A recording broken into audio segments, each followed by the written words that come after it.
Welcome everyone, we're going to do a quick tutorial here on building urban bases for your figures. What I have here is just some cut up cork. I didn't have the cork board available, so I just cut down a cork with an X-Acto knife here, and then broke it up into pieces. We have a piece of armature wire, the same kind of stuff you would use to pin your model to a base, and then we have some little flat stones here from a scenery kit. What we're going to use to stick these down and create some texture are a couple different kinds of acrylic mediums, and these are just different types of textures used in painting and art. What we have here is we have a light molding paste and we have a coarse grit stone.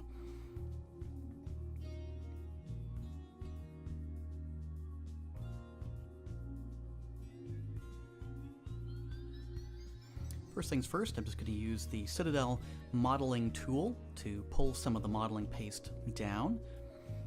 And we're going to smear it on the base here and just kind of get it covered. We're not looking for a particular texture right now, so this is kind of be like the frosting that we're going to put our sprinkles in.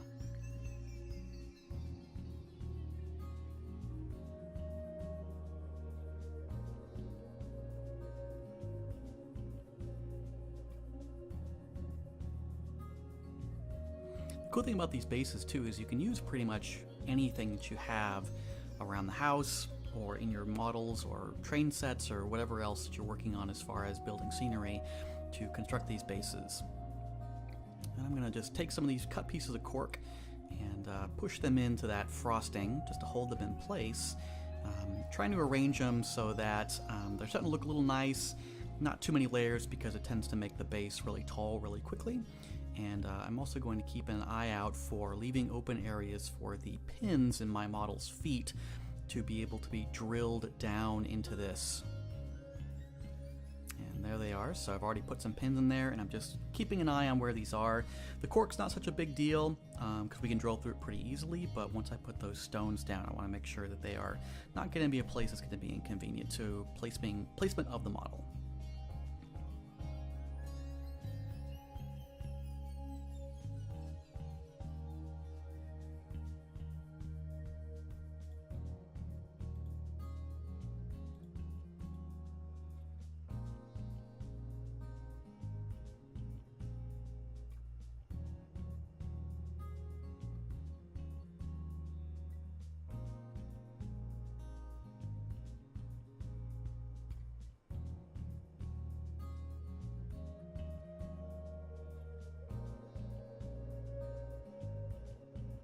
Once again, just checking where the pins are here so I have an idea where my open areas are as we go into laying down these stones.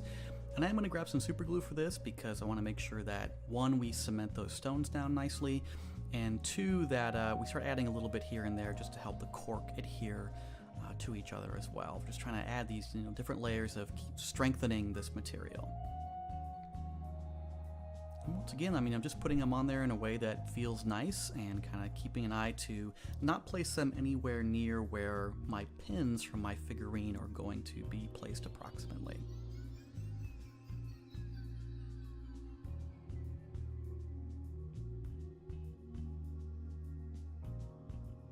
And there we go, just checking that.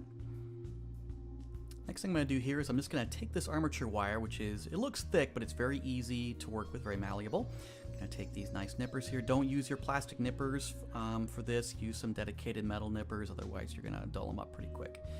And I'm just going to roughly bend this in the shape of a pipe or a rebar, and I'm going to stick it down in here with some super glue.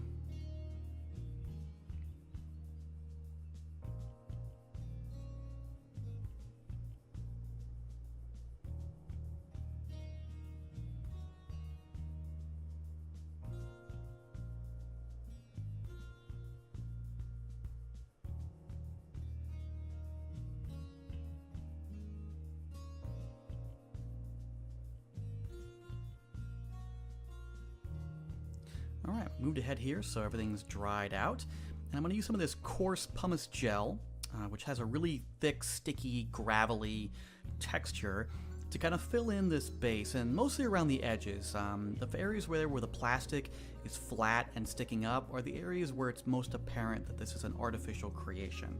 So what I want to do is just want to use this to fill in some of those gaps and to add some edging around there so it looks more like gravel, moss, dirt, kind of anything that you want your base to represent. And this just gets rid of that flat border around the edge of all of our cork. As we've tried to stay inside the circle of the base for this, it does leave this artificial ring around there. So we're just going to use this to fill this in and kind of wipe it up with my thumb as it gets smeared along the outside.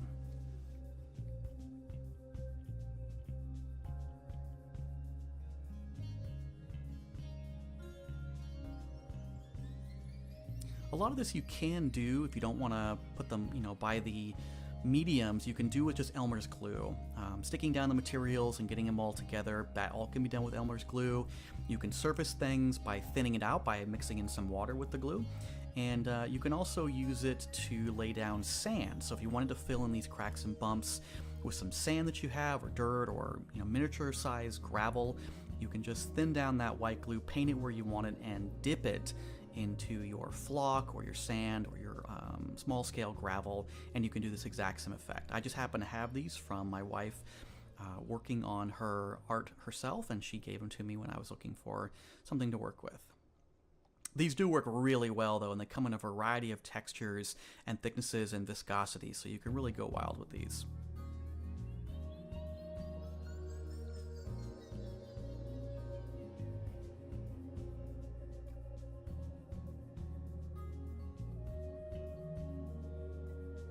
Now this will take a little bit to dry, especially that gravel. It's kind of like phloem that has glue in it. So you're going to want to set this aside and just leave it alone for a little bit, just to make sure it's dry. Here's a close-up look here. And it looks like kind of a mess right now, but that's okay. It's all going to get unified together once we prime and paint it.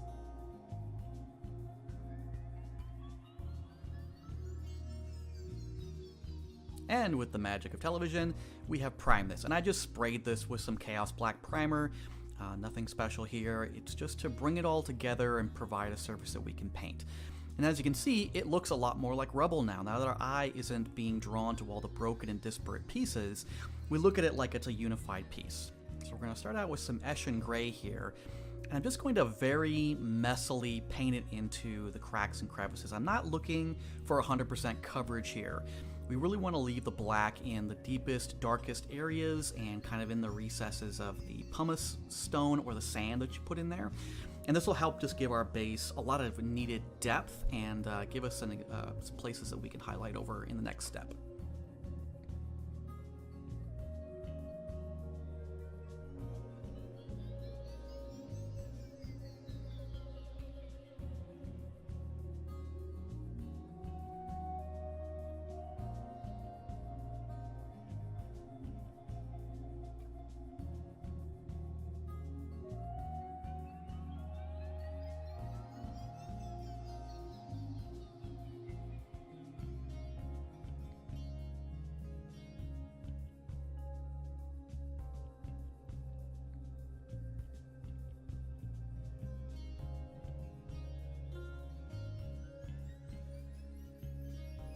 So you can see there's a lot of those darker areas that are still being untouched by the paint, and this is what I'm looking for in this effect.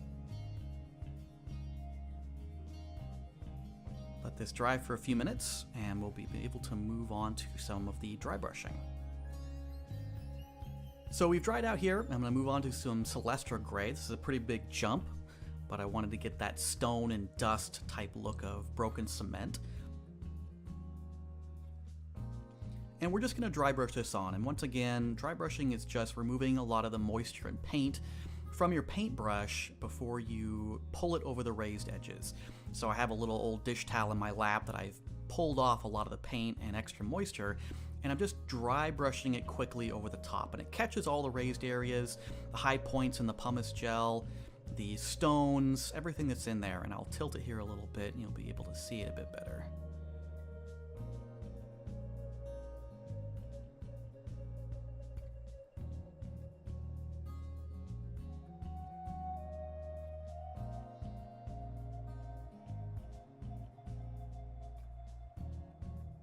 And you can go here until you get the effect you're looking for. But as you can see, we're getting some nice texture in here. It looks like broken blocks of cement, rubble, street, asphalt, all kinds of stuff.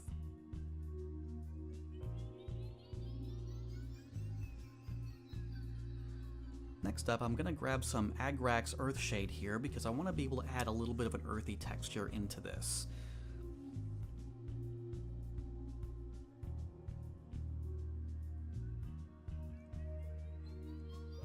We're just going to slop this on, not completely over the top, just in a few areas, just to add that different coloration, put a bit more visual interest on the base, and give the impression that there's some dirt or grime or, spent oil that's been spilled.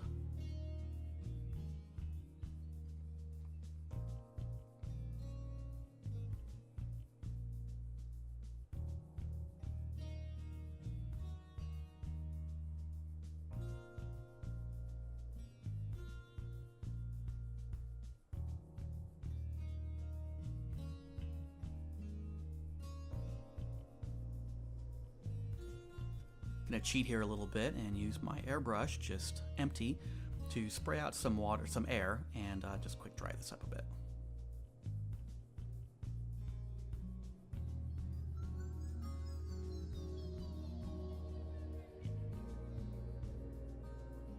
Here we have some Athonian Camo Shade, and we're going to use this for the exact same type of effect. We're going to just blot this over it to give a few areas of greenery, ripped turf, moss, that kind of thing. This is a much stronger color too, so I'm going to try and keep it more in the recesses or across on that sand so it looks more like turf.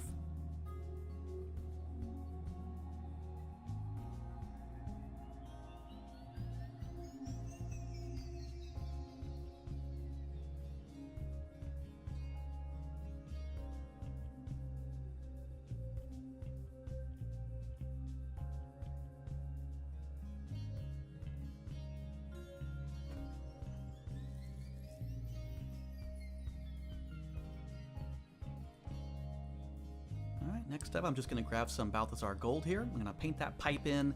Decided I wanted it to be copper, and this is a pretty easy way of getting that look of plumbing or copper, and also it just adds a little bit more color.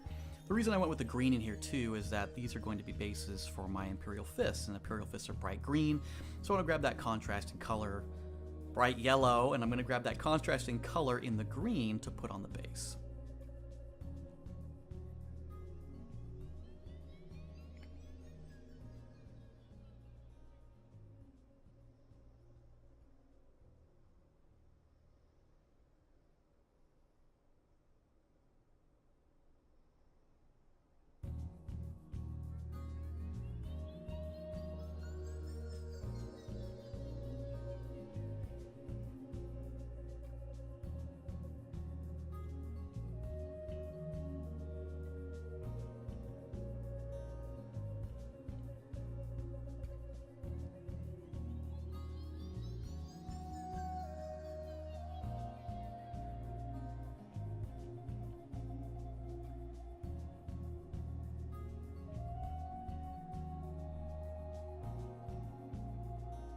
Lastly, I have some Sybarite green, and I'm just gonna do a little tiny bit of dry brushing. This is a really pale green, and it adds a kind of interesting dusty effect. Once again, pulling some of that green into the base to help contrast the bright yellow model.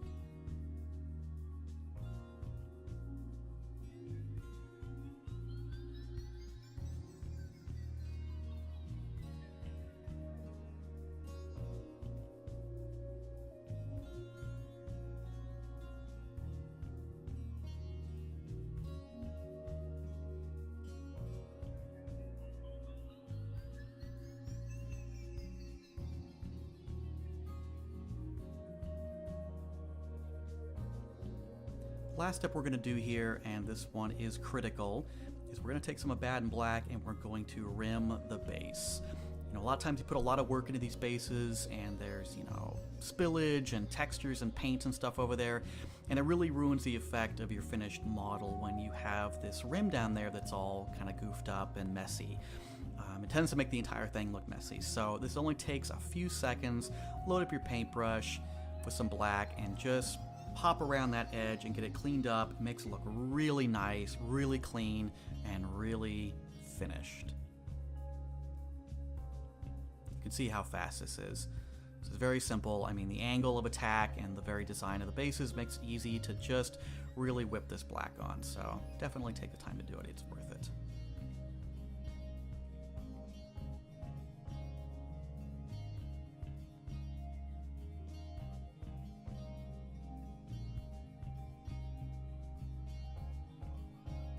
And with that, that concludes our little quick tutorial, and hopefully will help you on your way to creating some unique and personal bases for your army.